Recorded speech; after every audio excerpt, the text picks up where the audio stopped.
मला सांगायला आनंद होईल की आम्ही जे सिद्ध केलं कसाबला पाकिस्तान म्हणून आल्याचं, फाशी त्याला होणार होतीच, तो काही महत्वाचा प्रश्न होता, परंतु आंतरराष्ट्रीय समुदायापुढे पाकिस्तानचा आम्ही बुरखा फाडला आणि हे आपल्या दृष्टीने सगळ्यात हे महत्वाचं होतं. आणि त्याचा परिणाम फायनान्शियल ऍक्शन टास्क फोर्स, ज्याला FAT म्हणतात, त्यांनी पाकिस्तानची आर्थिक मदत देखील बरेच वर्ष थांबवली.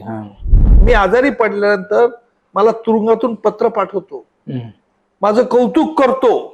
आता आज वेळ नाही, फक्त तुम्हाला हे दाखवतो मी पत्र.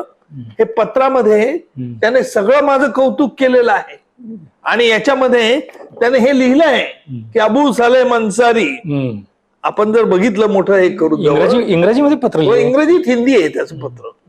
ते हे अशा गोष्टी ज्या आहेत ह्या फार मोठ्या महत्वाच्या ठरतात. म्हणजे जो गुन्हेगार, जो दाऊद इब्राहिमचा जवळचा आणि इब्राहिमच्या जवळचा, ज्याला माझ्यामुळे शिक्षा झाली, असा देखील अबू सालेम मी आजारी पडल्यानंतर माझी प्रशंसा करणारं पत्र लिहितो, हे अनाकलनीय आहे की नाही? लोकांचा विश्वास बसू शकत नाही याच्यामध्ये. परंतु हे घडतं कशाला की तुमची कायद्याची भूमिका पक्की असली पाहिजे, परंतु तुमच्या बोलण्यामध्ये मार्दवता असली पाहिजे.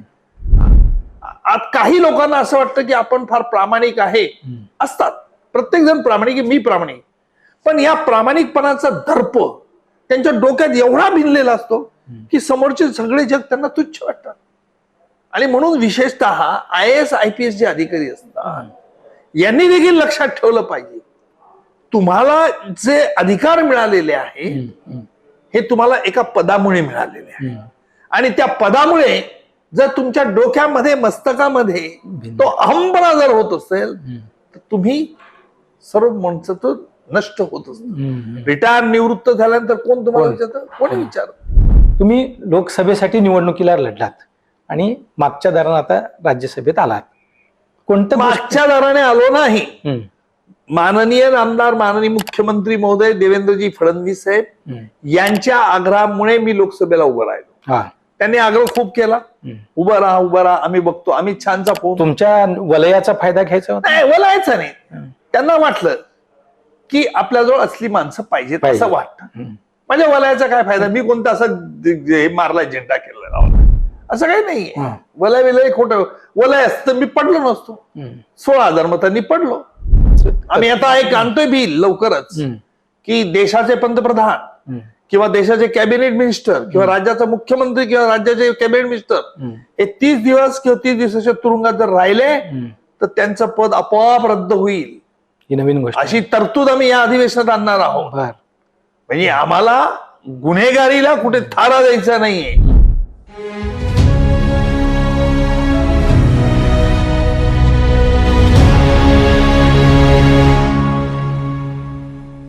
महाराष्ट्राची आर्थिक राजधानी मुंबईवरील 26/11चा हल्ला असो, कसाबची फाशी असो, या निमित्तानं आंतरराष्ट्रीय पातळीवर पाकिस्तानचा बुरखा फाडण्याचं काम असो, सांगलीची अमृता देशपांडे, अंजना गावित, कोठेवाडी प्रकरण, अशा महाराष्ट्रभर गाजलेल्या अनेक खटल्यामध्ये ज्यांनी विशेष सरकारी वकील म्हणून काम पाहिलं, ज्यांचं देशप्रेम, ज्यांचं कायदा सुव्यवस्था राखण्याचं काम, हे सगळं वाखाणण्याजोगं आहे, असे विशेष सरकारी वकील पद्मश्री ॲडव्होकेट उज्ज्वल निकम साहेब आज आपल्या खरी गोष्टमध्ये संवाद साधण्यासाठी आलेले आहेत.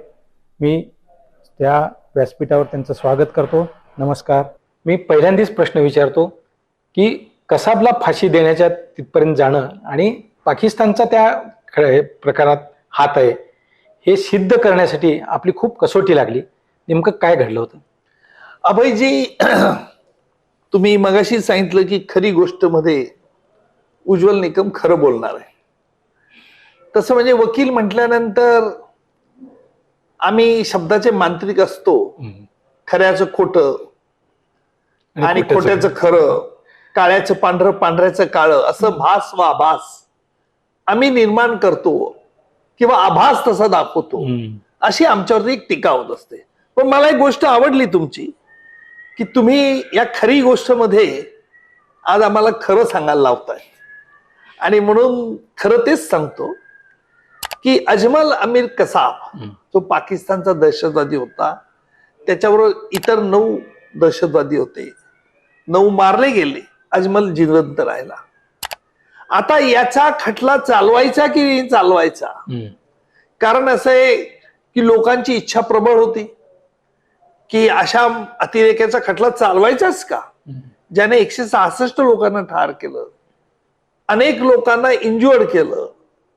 त्याला यमसदनी पाठवलं पाहिजे, ताबडतोब मारलं पाहिजे. सरकार कशाकरता खटला चालवतात? म्हणजे लोकांच्या मनातील हा राग, द्वेष एका बाजूला आणि दुसऱ्या बाजूला ह्या खटला कायद्याने चालवून, कारण डॉक्टर बाबासाहेब आंबेडकरांनी आपल्याला जे संविधान दिलंय त्या संविधानानुसार खटला चालवायचा. निरपराध असो का अपराधी असो, प्रत्येकाला आपल्या बचावाची संधी दिली पाहिजे. हे देखील तत्व मला एक वेगळ्या दिशेला घेऊन जात होतं आणि अशा या कात्रीत मी सापडलेलो होतो. परंतु एक गोष्ट नक्की सांगतो की हा खटला चालवताना साधारणतः मी 8-9 महिन्यात खटला चालवला, हायकोर्टात देखील मी चालवला, सुप्रीम कोर्टात निकाल आला. 2.5 ते 3 वर्षात याला आपण फासापर्यंत नेऊन पोहोचलो. यामध्ये अनेक संकट आली, नाही असं नाहीये, पण प्रत्येक संकटावर आम्ही मात केली. कारण तुमच्यासारख्या धुरंधर पत्रकाराचं प्रेम आमच्यावरती होतं, आम्हाला समजावून घेतलं आणि म्हणून तुमचे आभार. कसाब जेव्हा कोर्टात तुमच्या समोर होता, एक आरोपी म्हणून, एक दहशतवादी म्हणून, काय तुमची भूमिका होती? नाही, मला असं आहे, मनात कसाबद्दल राग तर होताच, जो सगळ्या भारतीयांना होता. परंतु असं असताना देखील मी त्याला प्रत्येक संधीमध्ये, क्या कसाब कैसा लग रहा है अभी, क्या करने वाला है, तू तो ऊपर जाने वाला है, हम तो सबूत पेश करने वाले हैं, हे अशा रीतीने त्याला चिडवून त्याची प्रतिक्रिया काय चेहऱ्यावरची, तो काय उत्तर देतो, उद्दामपणा काय दाखवतो, हे सगळं जाणून घेण्यामध्ये मला एक वेगळा रस होता. कारण असं आहे, हे अतिरेकी मोठे भिलंदर असतात, यांना एक विलक्षण वेगळं ट्रेनिंग दिलेलं असतं. त्यामुळे तुम्ही न्यायालयात काय भूमिका घेतात याकडे त्यांचं लक्ष असतं. म्हणजे मी तर म्हणेल की विशेषतः अजमल कसाबला ज्या अर्थी त्याने वेगवेगळे कोर्टात वेगवेगळे पवित्र घेतले. सुरुवातीला सांगितलं मला गुन्हा द्यायचा नाही, कबूल नाही. नंतर सांगितलं की मैं नाबालिग हूं, आप मेरे खिलाफ ट्रायल नहीं चला सकता. तिसऱ्यांदा मध्येच उठून सांगितलं 166 साक्षीदार झाल्यानंतर की मला गुन्ह्याची कबुली द्यायची आहे. म्हणजे ही जी तो नाटकं करत होता, त्यावेळेला मी अल कायद्याचं मॅन्युअल कोर्टापुढे काढलं आणि कोर्टात सांगितलं, बघा साहेब, या दहशतवाद्यांना कसं प्रशिक्षण दिलं असतं, माणसं मारण्याचं नुसतं प्रशिक्षण नाही, तर न्यायालयात काय भूमिका घ्यायची, पोलिसांना कसे वेगळी दिशा द्यायची, हे सगळं यांना दिलेलं असतं, असं न्यायालयापुढे मांडलं. तो एकदा कॅमेऱ्यावर थुंकला पण होता, हायकोर्टामध्ये निश्चित तो थुंकला होता. आणि मग कारण काय, ज्याची फाशीची शिक्षा होती ते उच्च न्यायालयात ते अपील केलं होतं, त्याला कॅमेऱ्यासमोर हजर केलं, तुरुंगातून, ऑर्थोडॉक्स तुरुंगात कॅमेऱ्यासमोर थुंकला तो. मी हायकोर्ट न्यायाधीशाला सांगितलं की याला संधी काय द्यायची, असा उद्दाम माजलेला हा जर मुलगा असेल तर म्हटलं याला आपण त्याच्या बचावाची संधी, काय चाललेलं आहे, तर म्हटलं हा न्यायालयाचा अपमान करतोय. न्यायालयाने सांगितलं असं आहे, तो बाहेरच्या देशातला आहे, आपण त्याला कॅमेऱ्यावरती यावेळी बोलवायचंच नाही. त्यांनी त्याचे वकील नियुक्त केले, ते त्याचा युक्तिवाद मांडतील. पाकिस्तान म्हणत होता आपला काही संबंधच नाही, आमचा तो माणूसच नाही, आणि आपण आंतरराष्ट्रीय पातळीवर जाऊन, म्हणजे उज्ज्वल निकम साहेब त्यावेळेस आंतरराष्ट्रीय पातळीवर गेले आणि सिद्ध केलं की हे पाकिस्तानचा हात आहे. निश्चित. आणि हेच लोकांना माहित नव्हतं, आणि लोकांना हे कळण्याकरता की कसाबला काय, याचं उत्तर आता लोकांना पटलेलं आहे की कसाब नुसता हा नाही, ते एक प्यादं होतं. हे 9-10 अतिरेकी आले होते, ही सगळी प्यादी होती, परंतु त्यांचे मोरके पाकिस्तानमध्ये होते, ते प्रशिक्षित करत होते. आणि मला सांगायला आनंद होईल की आम्ही जे सिद्ध केलं कसाबला पाकिस्तान म्हणून आल्याचं, फाशी त्याला होणार होतीच, तो काही महत्वाचा प्रश्न होता, परंतु आंतरराष्ट्रीय समुदायापुढे पाकिस्तानचा आम्ही बुरखा फाडला, आणि हे आपल्या दृष्टीनं सगळ्यात हे महत्वाचं होतं. आणि त्याचा परिणाम फायनान्शियल ऍक्शन टास्क फोर्स, ज्याला FAT म्हणतात, त्यांनी पाकिस्तानची आर्थिक मदत देखील बरेच वर्ष थांबवली. कसाबने कोर्टात आणि कोर्टाबाहेर अशी कोणती गोष्ट केली की जी तुम्हाला आश्चर्य वाटलं अचानकच? काय कसाब कोर्टात जे जे काही हिअरिंग चालायचं ते अतिशय शांतपणे निरखून तो ऐकत असायचा. आणि मला मोठं आश्चर्य वाटायचं, कारण काही साक्षीदार मराठीत बोलायचे तरी आता मराठी आणि हिंदी काय फारसं कठीण नाहीये, त्यात काही फार अंतर नाहीये. आणि त्याला मराठी सुद्धा समजायला लागलं होतं. मला तो बादशाह म्हणायचा, केव्हा बादशाह कैसे, बापरे हे काय म्हणायचं बादशाह कैसे, म्हटलं केव्हा कैसे चल रहा है, मी त्याची मजा करत होतो. मग त्याला हिनवत होतो, तुझी सुटका नाही. कारण मला ही मानसिक त्याला टोचणी द्यायची होती की आमच्या इथे कायदा फार प्रबळ आहे. हे मात्र खरं आहे, कायदा प्रबळ. हे दहशतवादी किंवा क्रूर जे काही हल्लेखोर असतात त्यांच्या डोळ्यात बघितल्यावर तुम्हाला पश्चाताप, काही त्यांची जी भावना आहे, असं काय दिसतं काय तुम्हाला? नाही काय, काही हे सगळे जे अतिरेकी असतात हे यांच्यात कधीच पश्चातापाची भावना नसते. कारण ते एक मिशन घेऊन आलेले असतात आणि ते मिशन टार्गेट मिशन असतं त्यांचं, ते पूर्ण करायला ते प्रयत्न करत असतात. आणि त्याच्यामुळे त्यांना दुःख, पश्चाताप याचा लवलेश कुठेही नसतो. 93च्या बॉम्बस्फोटाबाबत आता तर दाऊद म्हातारा झालाय, आता तर ते गेलेला आहे, म्हणजे तो विषयच आता चर्चेच्या बाहेर आहे.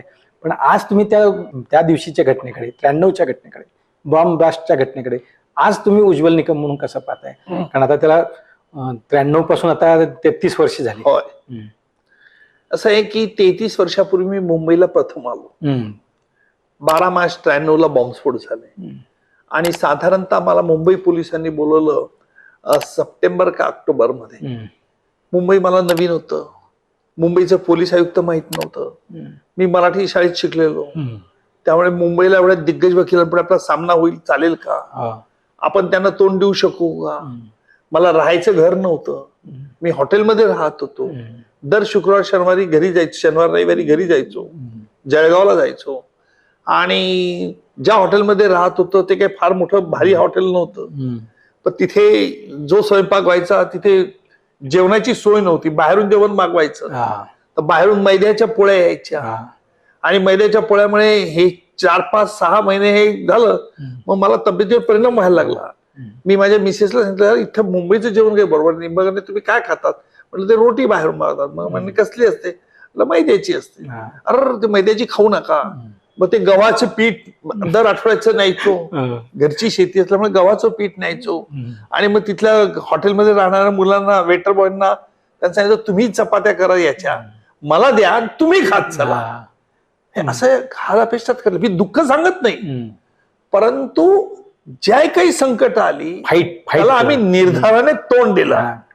आज देखील या वयात देखील माझी भाषा साधारण तुमच्याशी बोलताना जंटलमन भाषा असते, पण गुन्हेगारांची भाषा बोलताना निश्चित जंटलमन भाषा नसते. आणि माझी भाषा ही कडक असते.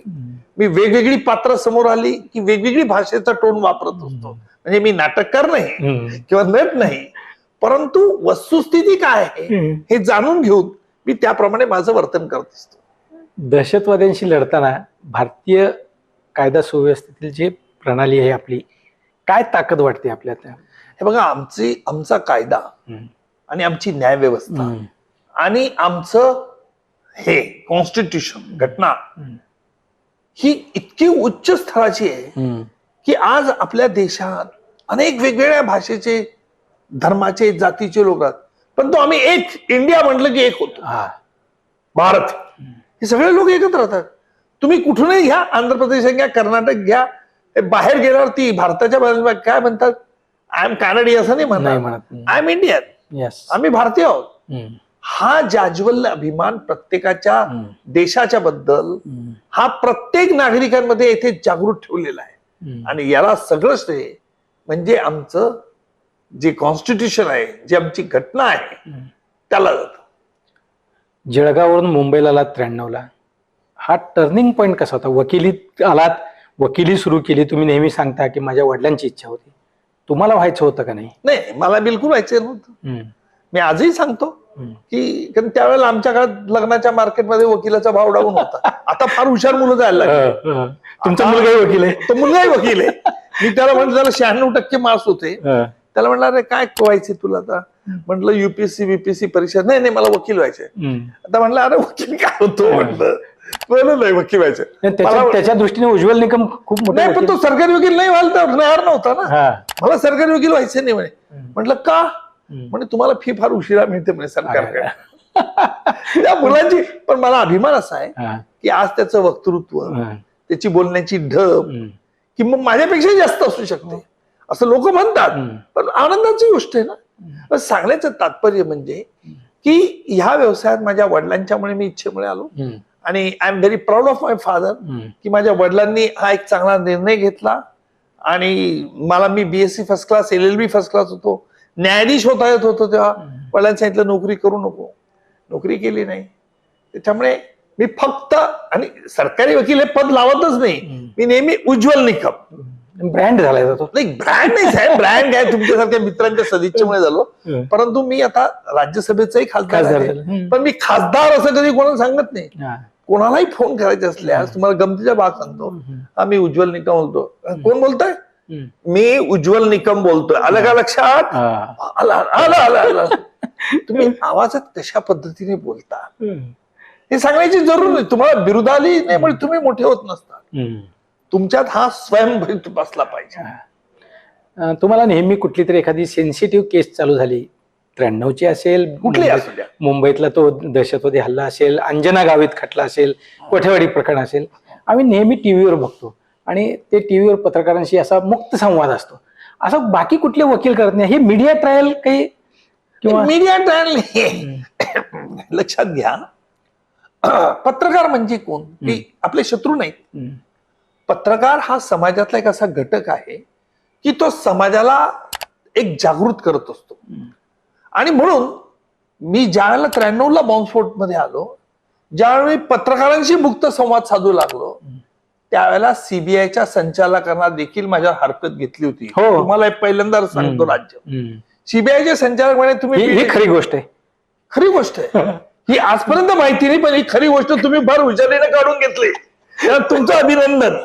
पण ही घडलेली घटना अशी आहे की सीबीआयच्या संचालकांनी येऊन मुंबईच्या पोलिसांना सांगितलं, पोलीस आयुक्ताला, कि भाई आपके वो निगम साहब तो मीडिया से बहुत बात करते, बोले ये करना उचित नहीं, हमारी सीबीआई में ये ऐसा प्रेसिडेंट नहीं है.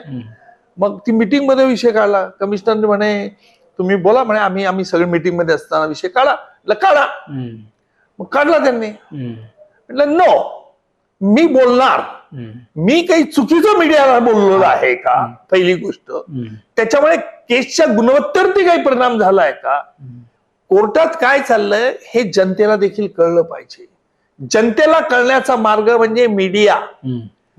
आजपर्यंत मी सांगतो तुम्हाला अभयजी की माझं कुठलंही असं स्टेटमेंट नाही, लूज स्टेटमेंट, की ज्या स्टेटमेंटच्या आधारे कुठे कॉन्ट्रोवर्सी निर्माण झाली. मग मीडियाला मी शत्रू का म्हणून मानू? आणि कोणाच्या काही पोटदुखी होत असेल तर त्याला सॉरी, माझा नाईलाज आहे, पोटदुखीचं आपण औषध घ्या. असं दिवसेंदिवस उज्ज्वल निकम मोठेच होत गेले 33 वर्षात. नाही हो, तुमच्या अर्ध्यांची मित्रांच्या ह्या मीडियाशी फ्रेंडशिप असल्यामुळे. नाही असं नाहीये. मीडिया तुम्हाला काय वाटतं फ्रेंडशिप असली की कोणालाही वरती चढवतात का? तुम्ही काही इतके साधे आहेत का? तुम्ही इतके इरसाल आहात की तुम्ही असं कुठल्या गोष्टी नाही घेत? अरे तुम्हाला आश्चर्य वाटेल की मीडिया असं नाही करत. मीडियाला फक्त तुमच्याशी संवाद काय पाहिजे. पत्रकारांना जर तुम्ही दुश्मन समजत असाल तर पत्रकार तुमच्यापासून लांब जातील. हा, तुमच्याही जमातीमध्ये असे काही असतात शुक्राचार्य, पण असे शुक्राचार्य मला नजरेनं ओळखता येतात. आणि जेव्हा मी नजरेनं ओळखतो तेव्हा चांगला ठेचतो. त्याच्यामुळे हे सगळ्यांना माहिती आहे. त्यामुळे हमारे से कोई पंगा नाही लेता. न्यायालयीन प्रक्रियेला आता हे जे काही सध्या खूप पेंडिंग केसेस आहेत, खूप निकाल, ते गती देण्यासाठी काय करणं आवश्यक आहे नेमकं? आता मी राज्यसभेत हा विषय मांडेल, काय गती दिली पाहिजे, आपण कशा रीतीने खटले चालवले पाहिजेत. आता सरकारने कायद्यामध्ये निश्चित काही बदल केलाय, पण तरी सुद्धा आज खटल्यांच्या निकालाला फार उशीर होतो. ही दुःखद घटना आहे. त्याला अनेक कारण आहेत. आता माझ्या दृष्टीनं मी नेहमी म्हणजे मी थोडा भावनिक आहे असं समजा, पत्रकार असलो, संपादक असलो तरी माझ्या समोर एखादी अशी केस आली, अंजना गावित प्रकरणाचा आपण विचार करू, त्यावेळेस तुमची भावनिक घालमेल काय होती? ह्या बैला शिक्षा व्हायलाच पाहिजे, हिनं जे कृत्य केलंय, हिनं जे काय घटना झालेली आहे त्याच्या. एक लक्षात घ्या, माझ्या मनातल्या काही भावनांचा कल्लोळ असला तरी मी तो चेहऱ्यावर दिसू देत नाही. कारण तो चेहऱ्यावर दिसला तर माझा येणारा साक्षीदार जो असतो तो साक्षीमध्ये त्याचा परिणाम होतो. म्हणून मला स्थितप्रज्ञासारखं राहावं लागतं आणि मग त्याच्याकडनं अनेक गोष्टी काढून घ्याव्या लागतात. परंतु जर माझा युक्तिवाद कधी आपल्याला ऐकण्याची संधी मिळाली, त्या युक्तिवादातून माझा राग, असंतोष, त्या गुन्हेगाराने केलेली दुष्कृत्य, त्या दुष्कृत्याचा परिणाम समाजावरती काय याचा मी पाढा न्यायालयात वाचतो. कोठेवाडी प्रकरणात सुद्धा असं घडलं. अनेक गोठेवाडीच काय अनेक ठिकाणी घडलेला आहे अशा प्रकार. परंतु तुम्हाला आश्चर्य वाटेल की प्रदीप जैन हा एका व्यापाऱ्याचा मोठा खून केला होता अबू सालेमने. त्याच्या विरुद्ध मी युक्तिवाद केला, त्याला जन्मठेपेची शिक्षा झाली. पण ह्या अबू सालेमशी बोलत असताना मी न्यायालयामध्ये त्याला मी नेहमी सांगत असे की तुला शिक्षा मी करणार, परंतु तू जो चांगला एक नागरिक झाला असताना तो हक्क हिरावून बसलाय. कारण तुझी ही जी दुष्कृत्य आहेत ही तुला कधी सोडणार नाही आणि तुला याच जन्मी तुला न्याय निवाडा मिळेल. त्याचा तुम्हाला आश्चर्य वाटेल की प्रदीप जैन खून खटल्यात अबू सालेमला जन्मठेपेची शिक्षा झाल्यानंतर देखील अबू सालेम मी आजारी पडल्यानंतर मला तुरुंगातून पत्र पाठवतो, माझं कौतुक करतो. आता आज वेळ नाही, फक्त तुम्हाला हे दाखवतो मी पत्र. हे पत्रामध्ये त्याने सगळं माझं कौतुक केलेलं आहे आणि याच्यामध्ये त्याने हे लिहिलं आहे की अबू सालेम अन्सारी. आपण जर बघितलं मोठं हे करू, इंग्रजीमध्ये पत्र, इंग्रजीत हिंदी आहे त्याचं पत्र. ते हे अशा गोष्टी ज्या आहेत ह्या फार मोठ्या महत्वाच्या ठरतात. म्हणजे जो गुन्हेगार, जो दाऊद इब्राहिमचा जवळचा आणि इब्राहिमच्या जवळचा, ज्याला माझ्यामुळे शिक्षा झाली, असा देखील अबू सालेम मी आजारी पडल्यानंतर माझी प्रशंसा करणारं पत्र लिहितो. हे अनाकलनीय आहे की नाही? लोकांचा विश्वास बसू शकत नाही याच्यावर. परंतु हे घडतं कशाला की तुमची कायद्याची भूमिका पक्की असली पाहिजे, परंतु तुमच्या बोलण्यामध्ये मार्दवता असली पाहिजे. काही लोकांना असं वाटतं की आपण फार प्रामाणिक आहे. असतात, प्रत्येक जण प्रामाणिक, मी प्रामाणिक, पण या प्रामाणिकपणाचा दर्प त्यांच्या डोक्यात एवढा भिनलेला असतो की समोरचे सगळे जग त्यांना तुच्छ वाटतात. आणि म्हणून विशेषतः IAS IPS जे अधिकारी असतात यांनी देखील लक्षात ठेवलं पाहिजे, तुम्हाला जे अधिकार मिळालेले आहे हे तुम्हाला एका पदामुळे मिळालेले आहे आणि त्या पदामुळे जर तुमच्या डोक्यामध्ये, मस्तकामध्ये तो अहंपणा जर होत असेल तर तुम्ही सर्व माणसातून नष्ट होत असत. रिटायर निवृत्त झाल्यानंतर कोण तुम्हाला विचारतं? कोणी विचारत. आणि म्हणून अभयजी, पत्रकारांनी मध्ये देखील हे लक्षात ठेवलं पाहिजे की आपल्याला पत्रकार म्हणून हक्क मिळतो याचा अर्थ असा नाही की आपल्या हक्काचा देखील आपण दुरुपयोग करून दुसऱ्याबद्दल वाटेल ते लिहावं, वाटेल तेव्हा खोटं बोलावं, हे करू नये. साहेब, तुम्ही जेव्हा वकिलीत आलात त्यावेळी वकिलीची एवढी क्रेज नव्हती, मुली देत नाही असं तुम्ही सांगितलं.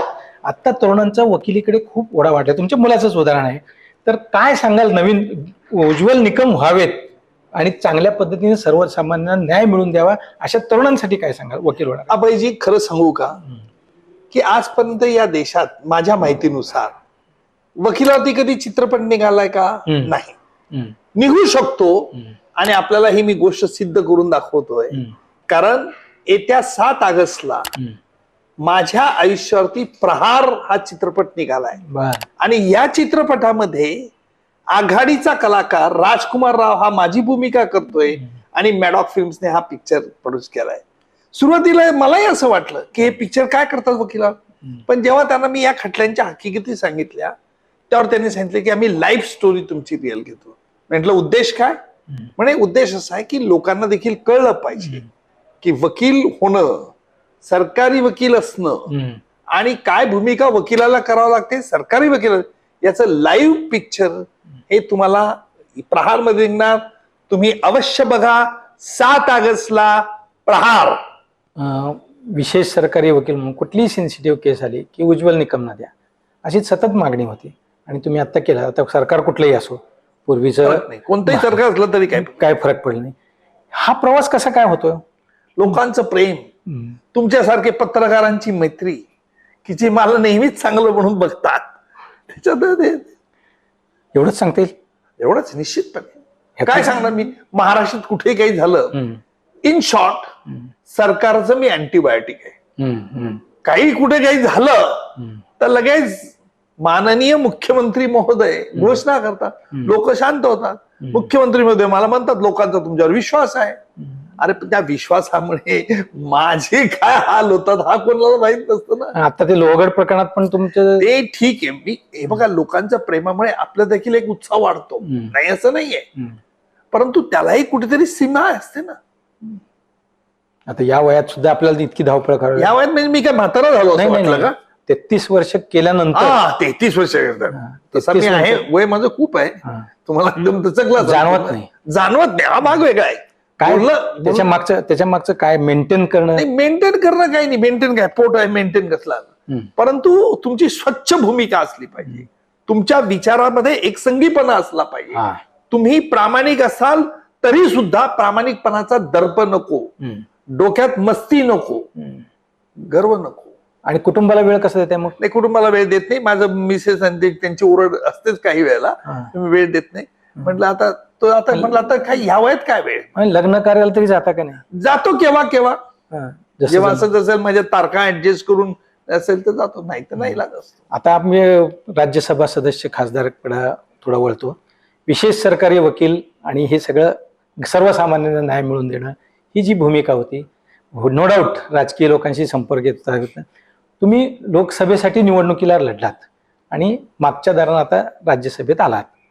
कोणतं मागच्या दाराने आलो नाही, माननीय आमदार माननीय मुख्यमंत्री महोदय देवेंद्रजी फडणवीस साहेब यांच्या आग्रहामुळे मी लोकसभेला उभं राहिलो.